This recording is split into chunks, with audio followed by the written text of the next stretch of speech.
Kembali lagi di Horor Radio.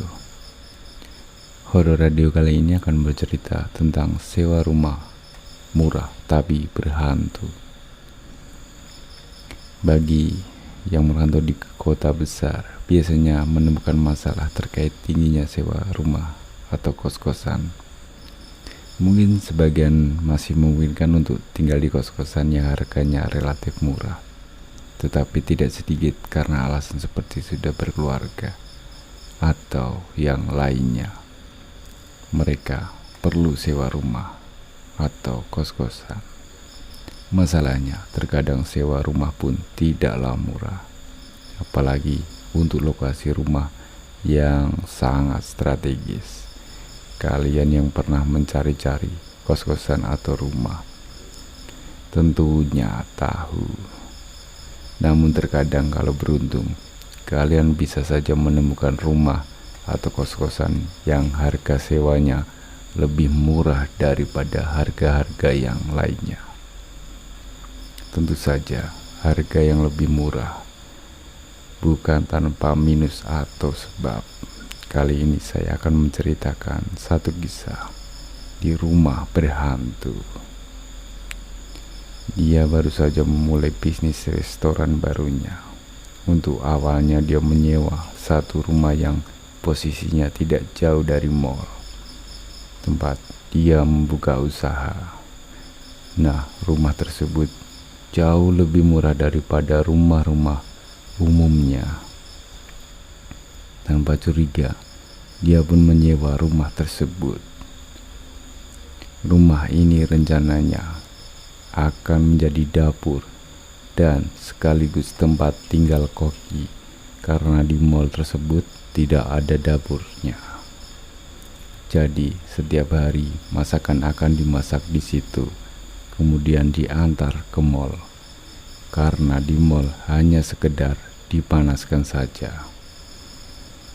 Sesekali teman saya ini mengunjungi kokinya untuk melihat perkembangan uji coba masakannya sambil coba-coba memasak. Dari situ, si koki pun bercerita kalau beberapa kali di rumah ini dia mengalami hal mistis. Penasaran teman saya bertanya, kejadian apa? Ada satu kali ketika si koki sedang sibuk eksperimen dan memasak, dia merasa seperti ada orang yang memperhatikan atau mengawasi dari jauh. Sebagai info, yang tinggal di rumah tersebut hanya koki satu orang itu saja, tidak ada siapa-siapa lagi. Jadi pada malam hari saat dia eksperimen, awalnya dia hanya merasa ada yang memperhatikannya.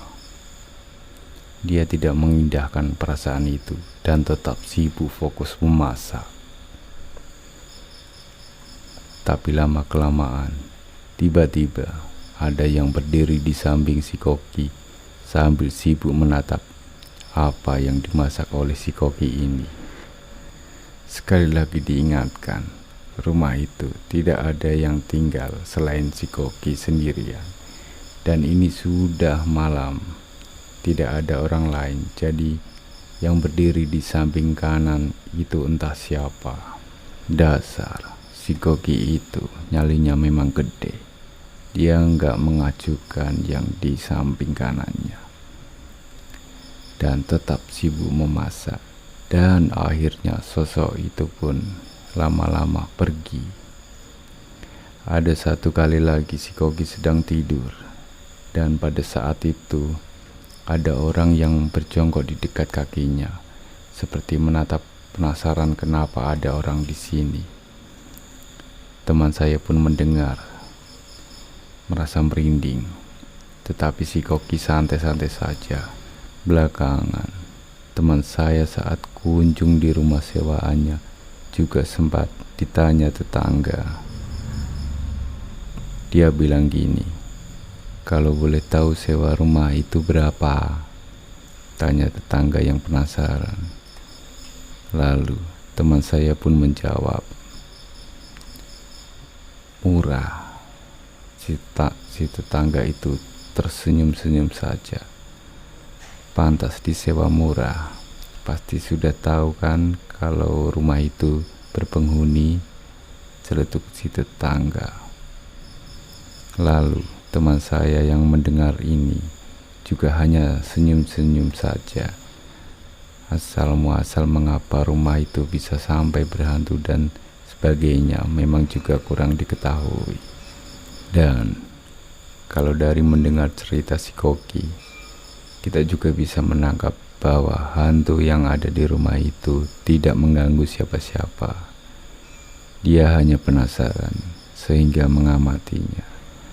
Hanya saja orang yang nyalinya nggak kuat sudah barang tentu tidak mungkin akan sanggup tinggal di rumah seperti ini. Namun karena Koki memang pemberani, ditambah tinggal di situ tidak perlu bayar uang sewa, makanya dia juga tidak bermasalah tinggal di situ. Nah, bagaimana dengan kalian? Maukah kalian tinggal di rumah berhantu seperti itu? Walaupun harganya murah, makan gratis, dan free wifi. Dan sebulan sekali dapat bayaran. Demikian cerita mistis kali ini. Jangan lupa subscribe channel ini biar ramai. Tetap di Radio Gelap FM.